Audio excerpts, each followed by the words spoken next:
সৃষ্টির উৎস।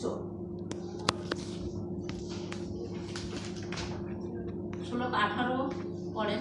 আপনি সমস্ত জীবের শাশ্বত ধর্মের উৎস এবং আপনার ভগবান স্বরূপে বহু রূপে প্রকাশিত হয়ে আপনি সর্বদা ধর্মকে রক্ষা করেছেন। আপনি ধর্মতত্ত্বের পরম উদ্দেশ্য এবং আমাদের মতে আপনি নিত্য অব্যয় এবং নির্বিকার।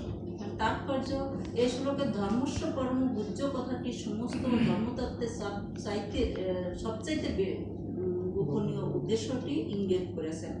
ভগবদ গীতায় তা প্রতিপন্ন হয়েছে। সেখানে অর্জুনদের প্রতি ভগবান শ্রীকৃষ্ণের চরম উপদেশ হচ্ছে, সর্বরকম ধর্ম আচরণ পরিত্যাগ করে কেবল আমার শরণাগত হও। ধর্মতত্ত্বের অনুশীলনের এটি হচ্ছে সবচাইতে গোপনীয় জ্ঞান। শ্রীমদ্ ভগবতে উল্লেখ করা হয়েছে যে কেউ যদি অত্যন্ত নিষ্ঠা সহকারে তার স্বধর্ম আচরণ করা সত্ত্বেও কৃষ্ণভক্তি লাভ না করেন, তাহলে তার তথাকথিত ধর্মতত্ত্ব অনুশীলনের কেবল অর্থহীন পরিশ্রম এবং সময়ের অপচয় মাত্র।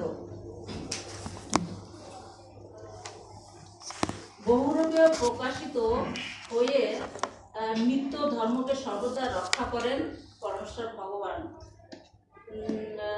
ধর্মের পরম উদ্দেশ্য হচ্ছে পরম পূজ্য এবং নির্বিকার।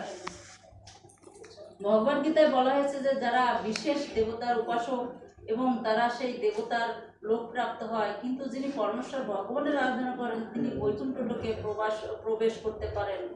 তাই আমাদেরও উচিত হলো সকল আরাধনা করে বৈকুণ্ঠ লোকে প্রবেশ করার জন্য প্রস্তুত হওয়া।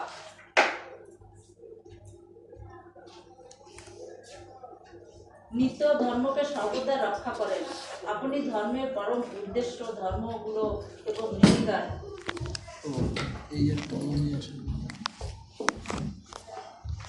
দেবদেব লোক প্রাপ্ত, কিন্তু যিনি পরমেশ্বর ভগবানের আরাধনা করেন তিনি বৈকুণ্ঠ লোকে যে ধর্ম এটা অনুসরণ করে সে সেইভাবেই আপনার প্রাপ্ত হবে। যেমন আমরা যদি দেবদেবী পূজা করি তাহলে আমরা দেবলোকে যাব, আর যদি ঈশ্বর পূজা করি পরমেশ্বর ভগবানের সেবা করি তাহলে আমরা বৈকুণ্ঠ লোকে পৌঁছাতে পারবো।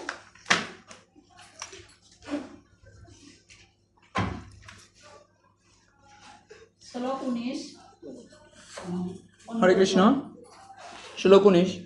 পরমেশ্বর ভগবানের কৃপায় যোগী এবং পরমার্থীবাদীগণ সমস্ত জড় কামনা বাসনার নিবৃত্তি সাধন করে অজ্ঞানাচ্ছন্ন ভবসাগর পার হন। তাই পরমেশ্বর ভগবানকে অনুগ্রহ করা অন্য কারো পক্ষে সম্ভব নয়। পরমেশ্বর ভগবানের কৃপা ব্যতীত জন্মমৃত্যু আবর্ত সম্মানিত অজ্ঞানতার সমুদ্র পার করা সম্ভব নয়। এখানে উল্লেখ করা হয়েছে যে যোগী অথবা জ্ঞানীরা পরমেশ্বর ভগবানের কৃপায় অজ্ঞান অন্ধকার অতিক্রম করেন। বহু প্রকার যোগী রয়েছেন, যেমন কর্মযোগী, জ্ঞানযোগী, ধ্যানযোগী ও ভক্তিযোগী। কর্মীরা সাধারণত দেবতাদের কৃপা অন্বেষণ করে, জ্ঞানীরা পরমতত্ত্বের সঙ্গে এক হয়ে যেতে চায় এবং যোগীরা কেবল পরমাত্মা রূপে পরমেশ্বর ভগবানের আংশিক দর্শন করে সন্তুষ্ট হন এবং চরমে তারা তার সঙ্গে এক হয়ে যেতে চান। কিন্তু ভগবত ভক্তরা কেবল পরমেশ্বর ভগবানের সঙ্গে নিত্য সম্পর্কযুক্ত হয়ে তার সেবা করতে চান।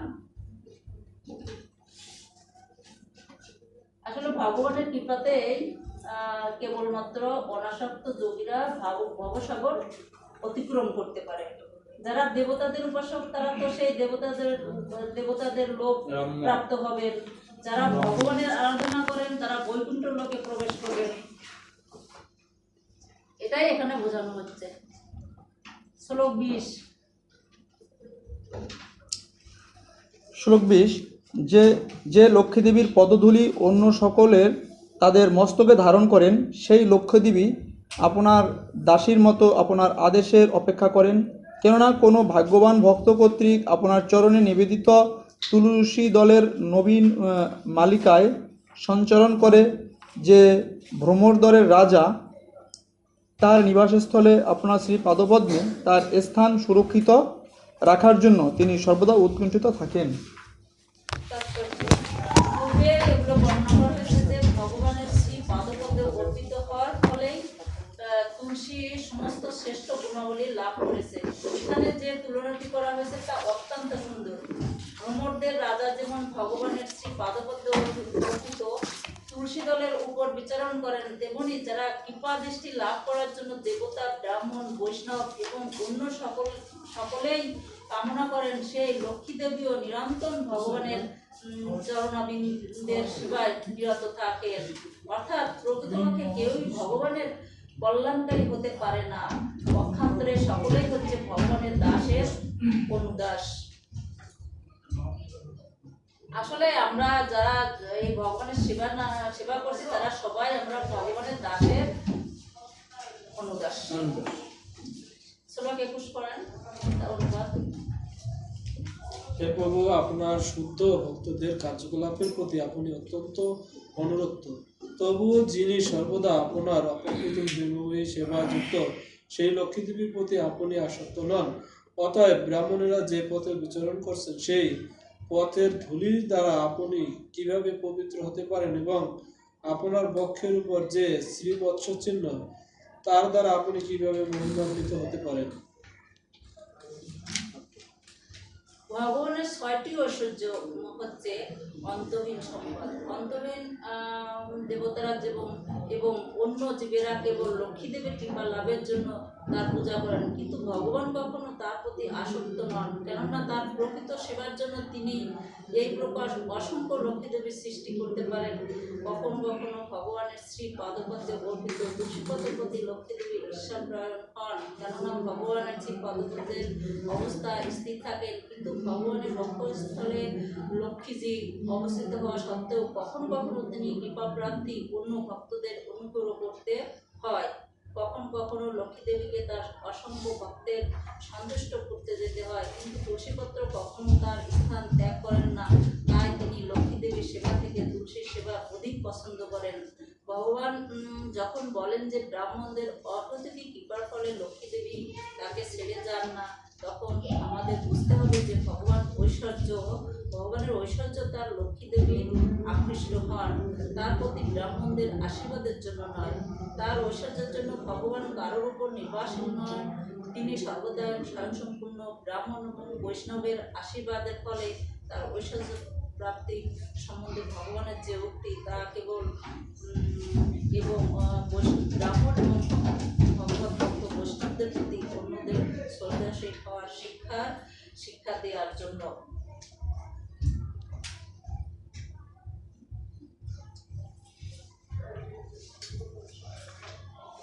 যেমন আপনার পত্নী বলে কি আপনি লক্ষ্মী দেবীর প্রতি আসক্ত নন, কিন্তু আপনার ভক্তের প্রতি তাদের কার্যকলাপের জন্য অত্যন্ত অনুরক্ত। প্রভুপাদের এখানে বলেছেন ভগবানের 6টি ঐশ্বর্য হচ্ছে অন্তহীন, যশ, বীর্য, সৌন্দর্য, জ্ঞান, সম্পদ এবং বৈরাগ্য।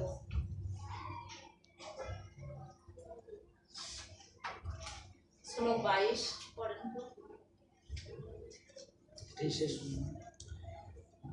হে ভগবান, আপনি সমস্ত ধর্মের মূর্তিমান বিগ্রহ, তাই 3 যুগে নিজেকে প্রকাশ করে আপনি স্থাবর এবং জঙ্গম প্রাণী সমন্বিত এই বিশ্বব্রহ্মাণ্ডকে পালন করেন।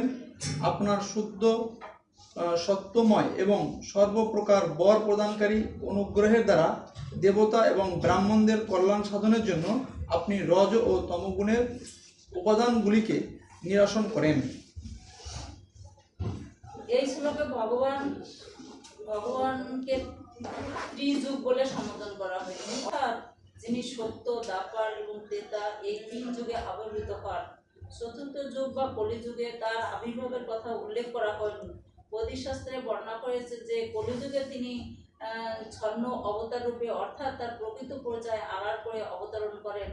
অন্যান্য যুগে কিন্তু ভগবান তার ভগবদ্গীতা প্রকাশ করে অবতরণ করেন, এবং তাই তাকে ত্রিযুগ বা 3 যুগে যিনি অবতার করেন সেই বলে সম্বোধন করা হয়েছে।